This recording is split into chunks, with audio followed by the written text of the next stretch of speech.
Western University of Health Sciences College of Dental Medicine conducted a survey and found out nationally that about 57% of parents were unaware that their child needed a dental visit by age 1.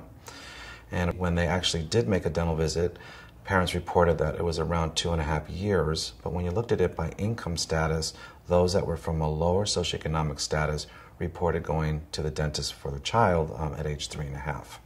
My concern about the findings in the survey was the lack of knowledge of parents and the urgency of taking their child to a dentist by age 1. The American Academy of Pediatric Dentistry has guidelines that recommends all children have a dental visit by age 1.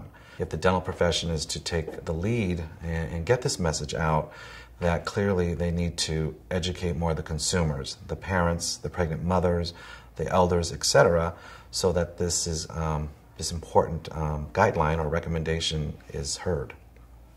Of the patients and parents that knew that they should get their child to a dentist by age 1, the biggest obstacle was that the parents didn't really feel it was necessary.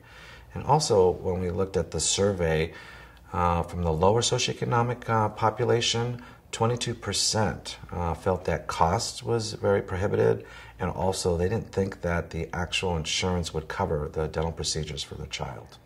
I think the top 3 actions that parents can take to be advocates for the children for good oral health would be, for one, take them to a dental home or a dental visit by age 1. The second would be to make sure that their child gets sealants on their teeth. I think sealants, have been shown to prevent cavities from even occurring. And then lastly, that the parent should be able to send their child to a dental office that has a safe and clean environment. Patients can do several things to see whether or not they're in a safe and clean environment when they visit the dentist.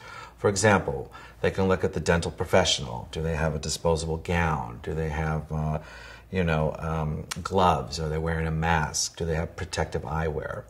From the patient's perspective, they can look around to see whether or not there's disposable items. For example, the saliva ejectors or the suction tips. And the patient should ask for disposable bib holders. Those we know are very safe and clean. Also, some of the instruments, for example, are they bagged? So in other words, do they look like they've been sterilized, placed in front of you, and then opened up in front of you in that sterile bag?